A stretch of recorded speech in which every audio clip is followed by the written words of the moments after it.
సందర్భంగా నేను చెప్పదలుచుకున్నది ఒకటే. 2 వారాల క్రితం నేను గౌరవనీయులు పెద్దలు కేసీఆర్ గారికి ఒక లేఖ రాయడం జరిగింది. నేను ఈ విధంగా కేసీఆర్ గారికి ఇదివరకు కూడా నా ఒపీనియన్స్ ఎప్పుడున్నా కూడా లేఖ ద్వారా చెప్పడం జరిగింది. అయితే ఈసారి నేను మొన్ననే చెప్పున్నాను, కుట్రలు కుతంత్రాలు జరుగుతూ ఉన్నాయని. నేను చెప్పిన కొద్ది రోజుల్లోనే మరి నేను అంతర్గతంగా కేసీఆర్ గారికి రాసినటువంటి ఉత్తరం బహిర్గతం కావడం అన్నది, ఇది మరి ఏం జరుగుతుందో అన్నది పార్టీలో ఉన్నటువంటి మనందరం, తెలంగాణ ప్రజలు అందరూ కూడా ఆలోచించుకోవాల్సినటువంటి విషయం. నేను వేరే ఏం విషయాలు చెప్పలేదు.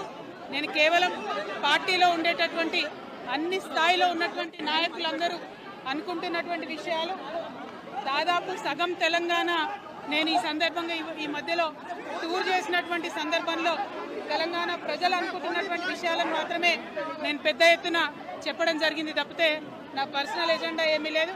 నాకు వ్యక్తిగతంగా ఎవరి మీద ద్వేషం లేదు, ఎవరి మీద ప్రేమ లేదు. కానీ నేను రాసినటువంటి లేఖ చాలా అంతర్గతంగా పార్టీలో మా నాయకుడికి రాసినటువంటిది. అటువంటిది బహిర్గతం అయిందంటే మరి దాని వెనుక ఉన్నది ఎవరన్నటువంటిది ఆలోచించుకోవాల్సినటువంటి సందర్భం.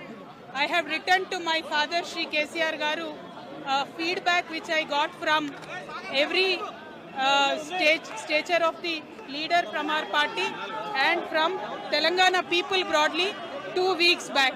I've always written to my father at various stages. Whenever I needed to give him any feedback, I've always written to him. But this time it got out.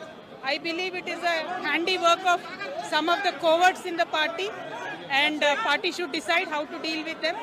I have not written anything negative against KCR Garu or the party. To strengthen the party and to work for the people of Telangana. Feedback mechanism is necessary, and that is what I have done. Thank you. Jai Telangana.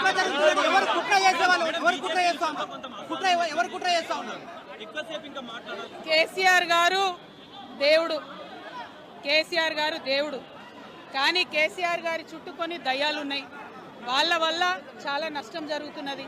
పార్టీలో ఉండేటటువంటి నాకు, నేను కేసీఆర్ గారి కూతుర్ని, అంతరంగికంగా నేను రాసినటువంటి లేఖనే బయటికి వచ్చిందంటే మరి ఇతర సామాన్యుల సంగతి, ఇతరుల పరిస్థితి ఏంటి పార్టీలో అన్నది ఇవాళ చర్చ జరగాల్సినటువంటి అవసరం ఉన్నది.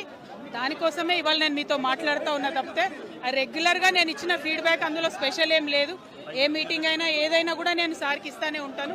కానీ ఈసారి ప్రత్యేకించి బయటికి రావడం అన్నది నేను బాధాకరంగానే ఉన్నది. అయితే ఈ లేఖ, ఈ విషయం అంతా చూసుకొని కాంగ్రెస్ బీజేపీ పార్టీలు బాగా సంబరపడుతున్నట్టున్నాయి. కోతి కొబ్బరికాయ దొరికినట్టుగా ఏదో బీఆర్ఎస్ పార్టీ ఆగమైంది, కేసీఆర్ గారికి ఏమైంది, అంత సీన్ లేదు. మా నాయకుడు కేసీఆర్ గారే. కేసీఆర్ గారి నాయకత్వంలోనే తెలంగాణ బాగుపడుతుంది, ముందుకు పోతుంది, అందులో ఎటువంటి అనుమానం లేదు. కేసీఆర్ గారి నాయకత్వంలోనే బీఆర్ఎస్ పార్టీ కూడా ముందుకెళ్తుందని చెప్పి నేను బలంగా నమ్ముతా ఉన్నాను. పార్టీలో ఉన్నటువంటి చిన్న చిన్న లోపాలను డిస్కస్ చేసుకొని, సవరించుకొని, కోవట్లను పక్కకు జరుపుకుంటూ ముందుకు పోతే పార్టీ 10 కాలాల పాటు చల్లగుంటుంది అనేటటువంటి నా భావన.